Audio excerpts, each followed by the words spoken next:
ആലപ്പുഴയിലാണ് വീട്ടിൽ കയറി ഗൃഹനാഥന്റെ കണ്ണിൽ മുളക് പൊടി എറിഞ്ഞ കവർച്ച നടത്തിയ പ്രതിയെ മണിക്കൂറുകൾക്കകം പിടികൂടി പോലീസ്. ആലപ്പുഴ നഗരത്തിൽ നിന്നാണ് ഈ പ്രതിയെ പിടികൂടിയത്. 15 പവൻ സ്വർണ്ണമാണ് പ്രതി കവർന്നെടുത്തത്. മനീഷ് മെഹ്വാൽ വാർത്തയുടെ വിവരങ്ങൾ നൽകും. മനീഷ, ഈ ഗൃഹനാഥന്റെ വിശ്വാസം പിടിച്ചെടുത്തുകൊണ്ടാണ് ഇയാൾ ഈ കള്ളൻ അകത്ത് കയറിയതും ഈ വലിയൊരു കവർച്ച നടത്തിയതും. എന്താണെങ്കിലും മണിക്കൂറുകൾക്കുള്ളിൽ തന്നെ ഇയാളെ പിടികൂടാൻ സാധിച്ചു. എങ്ങനെയാണ് ഇയാളിലേക്ക് വളരെ വേഗം പോലീസ് എത്തിച്ചേരാൻ കഴിഞ്ഞത്?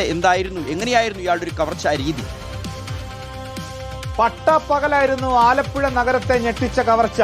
ഈ കേസിലെ പ്രതിയെ മണിക്കൂറുകൾക്കകമാണ് ആലപ്പുഴ സൗത്ത് പോലീസ് നഗരത്തിൽ നിന്ന് തന്നെ പിടികൂടിയിട്ടുള്ളത്. പ്രതി 42 വയസ്സുകാരൻ കാസർഗോഡ് സ്വദേശി രാജ്മോഹനെ ഇപ്പോഴും ആലപ്പുഴ സൗത്ത് പോലീസിന്റെ കസ്റ്റഡിയിൽ ചോദ്യം ചെയ്യുകയാണ്.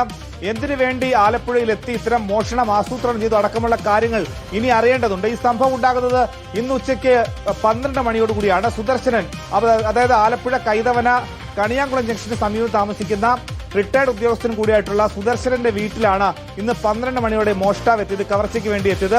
സുദർശനൻ ഭാര്യയെ മാത്രമാണ് വീട്ടിൽ താമസമുണ്ടായിരുന്നത്. നേരത്തെ കഴിഞ്ഞ ദിവസങ്ങളിൽ സുദർശനൻ തന്റെ വീടിന്റെ മുകളിൽ വാടകയ്ക്ക് കൊടുക്കുന്ന വിവരം OLXൽ പരസ്യപ്പെടുത്തിയിരുന്നു. അത് കണ്ട് 2 ദിവസങ്ങൾക്ക് മുൻപ് ഇയാൾ ഫോണിൽ വിളിക്കുകയും ഒപ്പം തന്നെ നേരിട്ട് വീട്ടിലെത്തുകയും ചെയ്തിരുന്നു. ഇന്ന് വാടക സംബന്ധിച്ചുള്ള കാര്യങ്ങൾ ചോദിച്ചറിയാൻ വേണ്ടി നേരിട്ട് വീട്ടിലെത്തുകയായിരുന്നു. അങ്ങനെ കാര്യങ്ങൾ വീടിനകത്ത് വെച്ച് സോഫയിൽ ഇരുന്ന് ചോദിച്ചറിയുന്ന ഘട്ടത്തിലാണ് സുദർശന്റെ കണ്ണിലേക്ക് കയ്യിൽ കരുതിയ പോക്കറ്റിൽ നിന്നുള്ള മുളക് പൊടി പെട്ടെന്ന് ഇയാൾ മുളക് പൊടി കണ്ണിലേക്ക് വിതറിയത്.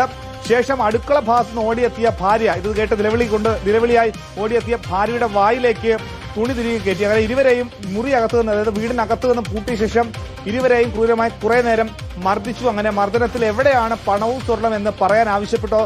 അങ്ങനെ ഈ മർദ്ദനം ഭയന്നുകൊണ്ട് സ്വർണ്ണ ആഭരണങ്ങളുള്ള അലമാരയുടെ താക്കോൽ കാണിച്ചു കൊടുക്കേണ്ടി വന്നു. അങ്ങനെ അലമാരയിൽ നിന്നും സ്വർണം കവർന്നു. 15 പവൻ സ്വർണം കവർന്ന ശേഷം പ്രതി അവിടെ നിന്നും സാധാരണ രീതിയിൽ ഒന്നും സംഭവിക്കാത്ത തരത്തിൽ അവിടെ നിന്നും കടന്നു കളയുകയായിരുന്നു. തൊട്ടടുത്തുള്ള സൂപ്പർ മാർക്കറ്റിൽ ഇയാളുടെ CCTV ദൃശ്യങ്ങൾ പറഞ്ഞിട്ടുണ്ടെങ്കിലും അതിൽ മുഖം വ്യക്തമല്ലായിരുന്നു. പക്ഷേ ഏറ്റവും നിർണായകമായത് 2 ദിവസങ്ങൾക്ക് മുൻപ് OLXൽ ഇയാൾ വിളിച്ച നമ്പർ കേന്ദ്രീകരിച്ച് നടത്തി അതിൽ ട്രേസ് ചെയ്ത് സൈബർ സെല്ലിന്റെ സഹായത്തോടെ നടത്തിയ അന്വേഷണത്തിൽ നഗരത്തിൽ വെച്ച് തന്നെ ഇയാളെ പിടികൂടാൻ കഴിഞ്ഞു. ഇനിയിപ്പോൾ ചോദ്യം ചെയ്യുന്നു. ഇപ്പോൾ പോലീസ് പ്രാഥമികം മനസ്സിലാക്കുന്നത് ഇത്തരം മോഷണങ്ങൾ നടത്താൻ വേണ്ടി ജില്ല മാറി ഇവിടെ എത്തിയ ശേഷം അത് ആസൂത്രണം ചെയ്ത് വീട് സംബന്ധിച്ച വിവരങ്ങൾ അറിഞ്ഞ ശേഷം നടത്തിയ മോഷണമാണെന്നാണ്. എന്തെങ്കിലും വരുന്ന മണിക്കൂറുകളിൽ കൂടുതൽ വിവരങ്ങൾ ആലപ്പുഴ സൗത്ത് പോലീസ് വ്യക്തമാക്കും. ശരി മനീഷ്, അപ്പോൾ ആലപ്പുഴ നഗരത്തെ ഞെട്ടിച്ച കവർച്ചയായിരുന്നു. അതിവേഗത്തിൽ പോലീസിന് പ്രതിയെ പിടികൂടാൻ കഴിഞ്ഞു എന്നുള്ളതാണ് നേട്ടം.